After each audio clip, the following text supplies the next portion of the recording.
ख़वातीन हज़रात, गिरदाब में डॉक्टर उमर आदिल आपको खुश आमदेद कहता है। कुछ मौज़ूआत ऐसे होते हैं जो किसी के दिल के ज़्यादा करीब होते हैं।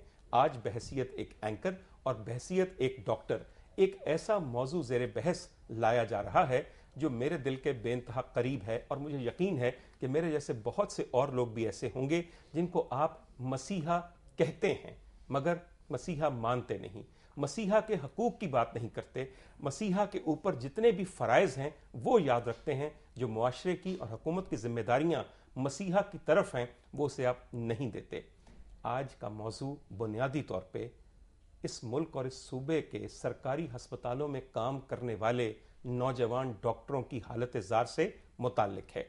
ये वो लोग हैं जो दिन रात, छुट्टी, ईद, रोज़ा, त्यौहार, हर चीज़ को भूल के हमा वक्त आने वाली मेडिकल इमरजेंसीज को ना सिर्फ देखते हैं, उनका हत्तुल इम्कान इलाज करने की कोशिश करते हैं। ख़वातीन हज़रात, इन लोगों को क्या कभी भी काबिल सताइश समझा गया है? मेरे साथ सबसे पहले तशरीफ़ रखते हैं डॉक्टर उस्मान अयूब साहब। डॉक्टर उस्मान अयूब एक यंग ट्रेनी हैं जो कि इस वक्त सर्विसेज हस्पताल में काम कर रहे हैं, और उसी हस्पताल में यंग डॉक्टर एसोसिएशन जो कि नौजवान डॉक्टरों की एक तंजीम है, उसके सदर हैं सर्विसेज हस्पताल के लिए। क्योंकि डॉक्टर साहब ऐसा ही है ना सर। उनके साथ तशरीफ़ रखते हैं जनाब डॉक्टर ग़ुलाम शब्बीर साहब। डॉक्टर ग़ुलाम शब्बीर साहब मेडिकल सुपरिटेंडेंट हैं पंजाब इंस्टीट्यूट ऑफ कार्डियोलॉजी। और आखिर में हमारे साथ तशरीफ़ रखते हैं जनाब डॉक्टर उमर बलोच साहब। डॉक्टर उमर बलोच साहब भी YDA के ओहदेदार हैं, जॉइंट सेक्रेटरी हैं YDA पंजाब। सबसे पहले तो मैं आपसे उस्मान जी पूछूंगा, YDA यंग डॉक्टर एसोसिएशन, इसका क़याम 2008 में अमल में आया, इसकी ज़रूरत आप लोगों ने क्यों महसूस की? बिस्मिल्लाहिर्रहमानिर्रहीम। सर, सबसे पहले तो आपको शुक्रिया अदा करना चाहता हूं कि आपने यंग डॉक्टर्स के मसाइल को उजागर करने के लिए सारा मैं भी अपने आप को यंग डॉक्टर समझता हूं, अब तुम ना समझो तो और बात। अच्छा सर, उसमें मैं 5 साल से सर्विसेज हॉस्पिटल में काम कर रहा हूँ। हमने बहुत से प्रॉब्लम से हम उसको देखते थे, जाते थे प्रिंसिपल्स के पास, MS साहिबान के पास, लेकिन हमें उस वहाँ पे एक्सेस हासिल नहीं थी। ठीक है, हम अंदर जा ही नहीं सकते थे। ठीक है, हमारी नुमाइंदा जमात भी थी पाकिस्तान मेडिकल एसोसिएशन, लेकिन ओवर द टाइम हमने फील किया कि ये अपने कैडर की बात करते हैं, ये यंग डॉक्टर्स जो हमारा कैडर है मेडिकल ऑफिसर और हाउस ऑफिसर्स का, उसकी बात नहीं करते। फिर हमने सोचा कि एहसास महरूमी का शिकार रहने से बेहतर है कि ख़ुद कुछ किया जाए। ठीक है, उसके बाद हम सब लोग मिले, हमने लोग तलाश किए मुख्तलिफ हॉस्पिटल्स के अंदर, हमने एक ऑर्गेनाइजेशन यंग डॉक्टर एसोसिएशन इसको मार्ज़ वजूद में लेके। ठीक है, शुरू में बड़ी वीक थी, बड़ी मुश्किल हुई, लेकिन अब अल्हम्दुलिल्लाह पंजाब के सारे टीचिंग हॉस्पिटल्स में, DHQs, कई DHQs में, प्राइवेट टीचिंग हॉस्पिटल्स में इसका क़याम है, और हमने बहुत सारे ज़्यादा एफर्ट्स किए हैं, बहुत ज़्यादा मुश्किलात झेली हैं, लेकिन अल्हम्दुलिल्लाह हम पुरुमीद है कि हम इंशाल्लाह मज़ीद कुछ ना कुछ करेंगे। डॉक्टर उमर उस्मान मुझे ये बता रहे हैं कि इनको बेइंतहा मुश्किलात थीं, जिनसे एक बहुत बड़ा हर्डल इनका अपने हस्पताल के MS या अपने हस्पताल के प्रिंसिपल तक पहुंचने में मुश्किलात पेश आती थी। अपना कोई मसला तो तब बयान करेंगे जब आपकी रसाई वहां तक हो जाए। जब रसाई ही ना हो और दफ्तर के बाहर बैठ बैठ के चपड़ासियों की खून आलूद नजरें देखने के बाद आप पूरा वक्त ज़ाया कर दें तो ज़ाहिर है कोई मसला हल नहीं होगा। आपके ख्याल में इसके अलावा यंग डॉक्टर्स ऑफ टुडे के मसाइल क्या थे जिसने आपको मजबूर किया? रसाई के अलावा आपकी मराहत में कमी थी, आपके हकूक़ पूरे किए जाते थे, आपके लिए कोई पर्क्स ऐसे थे, कोई सर्विस स्ट्रक्चर ऐसा था, कोई मसाइल के हल के लिए कोई बॉडीज़ थी कि आप ये सब कुछ करते?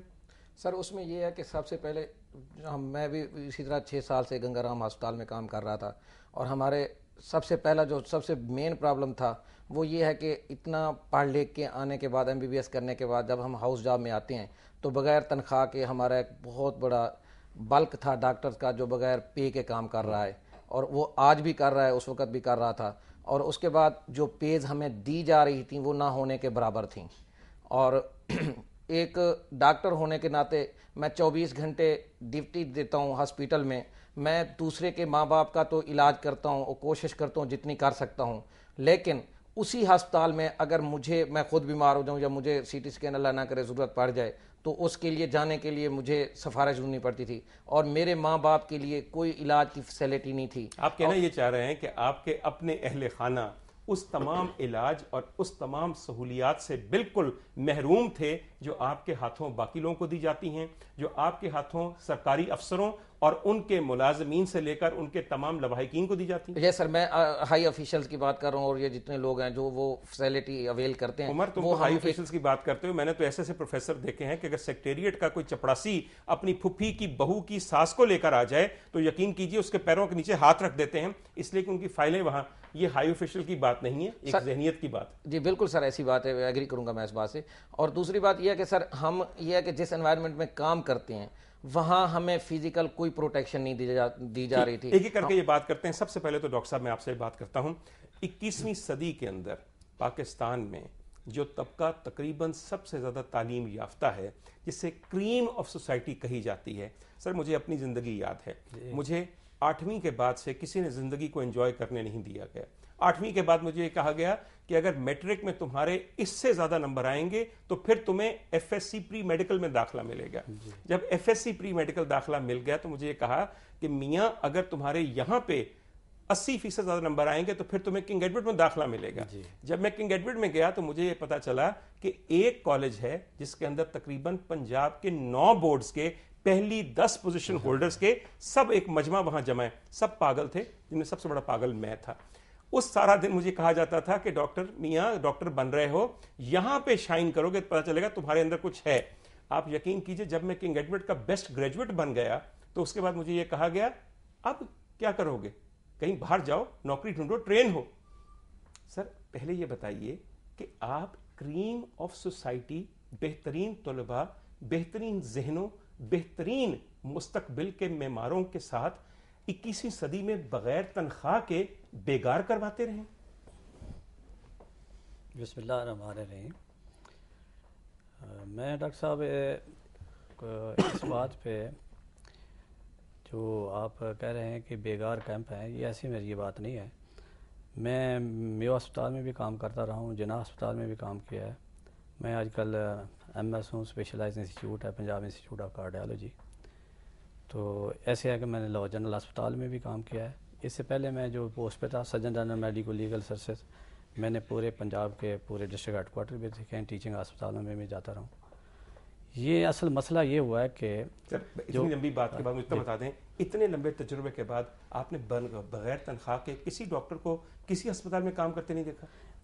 अस्पताल में काम कर रहे हैं डॉक्टर बगैर तनख्वाह के, वो अपनी उनकी चॉइस होती है कि जो सबसे पहले ये होता है कि हमारे उस हॉस्पिटल को टीचिंग हॉस्पिटल के साथ जो इंस्टीट्यूट है के साथ अटैच हैं, जो हमारी सीटें होती हैं, फर्स्ट चॉइस तो उनका होता है उन स्टूडेंट का जो उस कॉलेज से पास होते हैं। सर ये तो हाउस जॉब की बात कर रहे हैं। हाँ जी, हाउस जॉब के बाद हाउस जॉब के बाद ये है कि ये पिछला गुज़श्ता जो है सिलसिला जो है इनका पब्लिक सर्विस कमीशन ये रहा है, बंद रहा है। इसमें आपका पोस्ट आपने ये कहा है कि डॉक्टरों के लिए पब्लिक सर्विस कमीशन बंद रहा है, जो डॉक्टरों के लिए गवर्नमेंट जॉब में जाने का बेहतरीन तरीका था। वो कितने दिन बंद रहा है सर? ये कुछ 14 साल बंद रहा है तकरीबन।